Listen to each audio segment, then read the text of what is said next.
Salut, c'est Trado, je suis content de vous retrouver pour la mise à jour de l'analyse technique du CAC 40 et pour commencer la traditionnelle action du jour qui est une mémère aujourd'hui ou un vieux pépère comme vous voulez.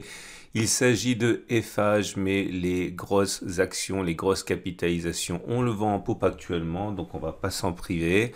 Et Eiffage vient de délivrer un signal qui, à mon sens, mérite d'être considéré. Et je rappelle encore une fois que je ne fais pas dans le conseil. Il y a des gens, des sites qui le font très très bien. Moi, c'est uniquement méthodologique, pédagogique. Je partage ma façon de travailler. Il ne faut pas prendre ce que je dis comme des conseils en investissement. Je fais écho ici à un message sympathique que j'ai reçu en commentaire me demandant si on pouvait utiliser mes conseils pour gérer son épargne salariale. Non, on ne peut pas. Vous devez absolument mettre les mains dans le cambouis.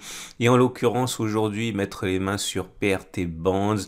PRT Bonds, qui est un indicateur qui a été fabriqué, produit, conceptualisé, distribué par mon ami Christophe, et j'ai un backtest qui repose sur ça aujourd'hui. Regardez, j'ai enlevé toutes les options intermédiaires. J'ai gardé que le cœur de l'indicateur qui est, quand c'est vert, c'est haussier, quand c'est rouge, c'est pas haussier, ok, c'est même baissier. Et je vais faire le pari suivant, c'est qu'une fois que les PRT bands sont devenues vertes, c'est-à-dire que c'est haussier, si on prend la distance entre la clôture de la bougie qui a fait basculer du rouge au vert et le plus bas du récent hein, de la phase baissière, autrement dit moins 6,67, il est plus plausible que l'on fasse plus 6,67 que moins 6,67 et on va voir si on peut gagner avec cette méthode. Et c'est parti pour le backtest. Regardez, première occurrence ici, le signal a été donné sur cette bougie, vous voyez avant c'était rouge, maintenant c'est vert. Est-ce qu'on a d'abord fait la distance entre la clôture et les plus bas de la zone rouge précédente, à savoir moins 4,38 ou plus 4,38? On a d'abord fait plus 4,38, donc c'est gagné. Autre succès ici, a-t-on d'abord fait moins 5,26 ou plus 5,26? On a d'abord fait plus 5,26, donc c'est encore gagné. Encore un succès, je vais développer l'échec qui est là, comme ça vous ne pensez pas que ça fonctionne tout le temps, parce que rien ne fonctionne tout le temps. A-t-on d'abord fait, le plus bas il était là, est-ce qu'on a d'abord fait moins 6,27 ou plus 6,27? Et on a d'abord fait moins 6,27, donc on aurait été déclenché sur cette bougie, on aurait perdu de l'argent. Là, c'est encore un succès, un échec. Allez, on déroule. Succès, succès, succès, succès, succès, échec, succès, succès, deux échecs, un succès, un deuxième succès, un échec, un succès, un deuxième succès, un troisième, un quatrième, un cinquième, un sixième, un septième succès, un échec, un succès, deux échecs. Et ça y est, on arrive à 30 occurrences. Et sur 30 occurrences, ça a fonctionné 21 fois, ça a échoué 9 fois, autrement dit, sur les 30 dernières occurrences, un taux de réussite de 70%. Qu'est-ce que ça veut dire? Ça veut dire que si ce backtest avait une quelconque légitimité statistique scientifique, on aurait plus de chances de faire, eh bien, plus 6,67 que de faire moins 6,67. Et l'intérêt, c'est que justement, pour l'instant, regardez, on est bien en dessous. Hein. Donc, on a même un petit bonus parce qu'on est, on est un petit peu au-dessus de la bougie de signal. Enfin, non, pardon, on est latéral, un petit peu en dessous de la bougie de signal. Donc, attendez, je pense que j'ai dit des bêtises. Oui, j'ai dit des bêtises, non, c'est ça, moins 6,67, donc c'est bon.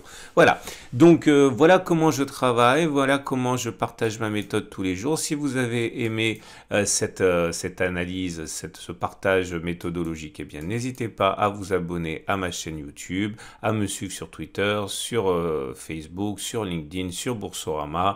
Vous cherchez Tradosaur dans les pseudos, ça sera moi. Et n'hésitez pas non plus à venir sur mon site apprendre aux côtés hein, des plus grands traders que je connaisse.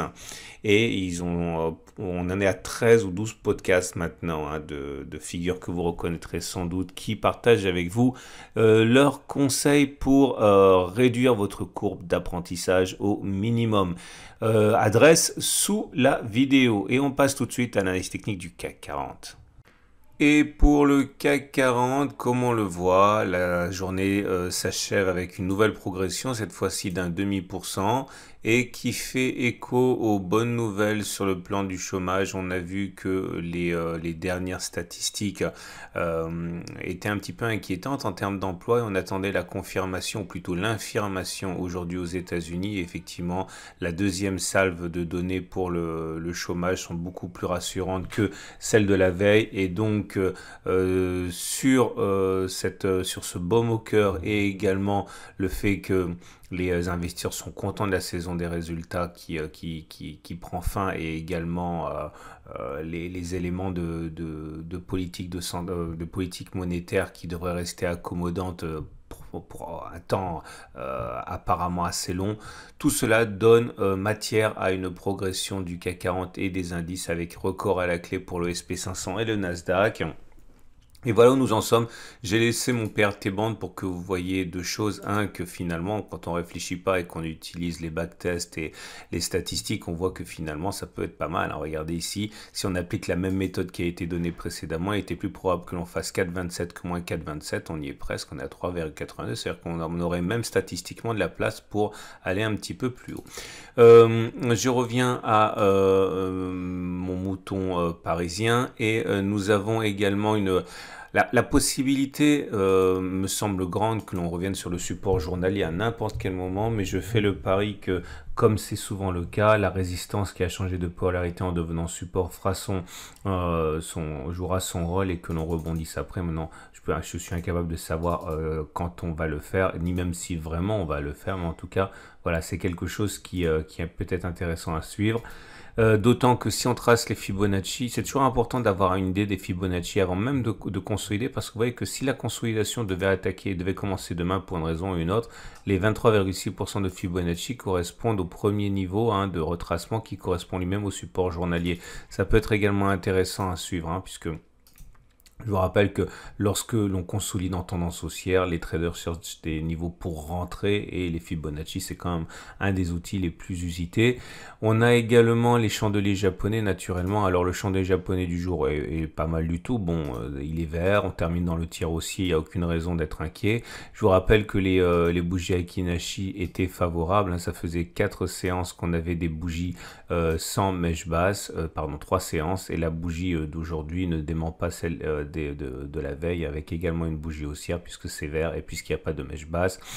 Toujours, vous imaginez un three-eye break qui enchaîne un nouveau bloc puisqu'on a inscrit un plus haut, donc tout se passe pour le mieux. La consolidation, n'en doutons pas, arrivera à un moment, mais il n'y a aucune raison pour l'instant de privilégier cette option. Regardez les éléments techniques, la moyenne mobile à 20 jours, la moyenne mobile à 7 jours est ascendante, tendance immédiate et haussière, la moyenne mobile à 20 jours est ascendante au-dessus, donc la tendance générale est haussière, la moyenne mobile à 50 jours est ascendante, donc la tendance de fond est haussière.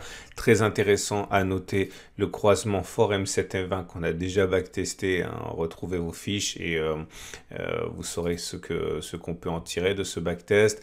La moyenne mobile à 200 jours est ascendante, donc la tendance de long terme est haussière. Les bandes de Bollinger s'écartent toujours, marqueur du grain de fond. Ah non, je raconte des bêtises, j'ai mal vu. Les bandes de Bollinger se mettent en parallèle haussière puisque les deux montent maintenant. Bon bref, ça veut dire tendance haussière également, donc ça c'est une bonne chose. Et pour terminer, les indicateurs techniques montrent rien de nouveau si ce n'est le fait que le RSI passe en zone de surachat. C'est la zone normalement où il est très dangereux d'entrer en spéculation à la baisse parce que la mainmise des haussiers sur l'indice est absolument totale. Donc voilà, évidemment tout finit par s'inverser, mais parier sur l'inversion maintenant relève quand même de la prise de risque peut-être un petit peu inutile. Regardez l'Ishimoku, bon on l'a dit, c'est haussier puisque maintenant vous avez les cours qui au-dessus de la Tenkan qui montent, au-dessus de la Kijun qui monte, le nuage qui monte, bref, tendance de fond haussière, tendance générale qui est haussière, tendance immédiate qui est haussière puisqu'on est au-dessus de la Tenkan, de la Kijun et du nuage, donc tout se passe pour le mieux. Ce qui nous amène pour terminer tout naturellement au trade du jour. Alors, que peut-on faire? Si vous êtes haussier, je comprends que ça fasse peur d'acheter maintenant, vu qu'on a fait l'équivalent de la progression annuelle moyenne en l'espace d'un mois, puisqu'on a 8,5%. Acheter maintenant, c'est quelque chose qui est risqué. Ceux qui veulent acheter attendent justement sans doute que l'on revienne sur le support journalier pour acheter en mettant un stop loss en cas de clôture en dessous du support journalier. Ceux qui veulent spéculer à la baisse peuvent toujours le faire, mais je trouve que c'est un petit peu dangereux parce que, un, c'est super haussier, deux, il n'y a rien au-dessus de nous. Donc voilà, c'est toujours possible, mais peut-être en plusieurs fois. Alors, pour ceux qui veulent spéculer à la baisse, mais bon, j'encourage évidemment pas à entreprendre une telle démarche. Quant à moi, vous le savez, je suis haussier, mon stop loss il est en dessous, en clôture en dessous de cette bougie là, donc pour l'instant on laisse filer et on verra ce qu'il se passe. Voilà, je rappelle à ceux qui découvrent mon format que vous pouvez télécharger le même logiciel, même plateforme graphique que moi notamment pour avoir les PRT Bands, et je vous invite à regarder à la fin de cette vidéo les autres vidéos que je vous propose. Et puis bien sûr, toujours si vous êtes en vacances, profitez intelligemment de votre temps libre pour écouter les conseils que vous prodiguent les invités à mes podcasts qui ont livré sans compter des petits secrets dont vous devez absolument vous repaître. Voilà, à demain pour la mise à jour.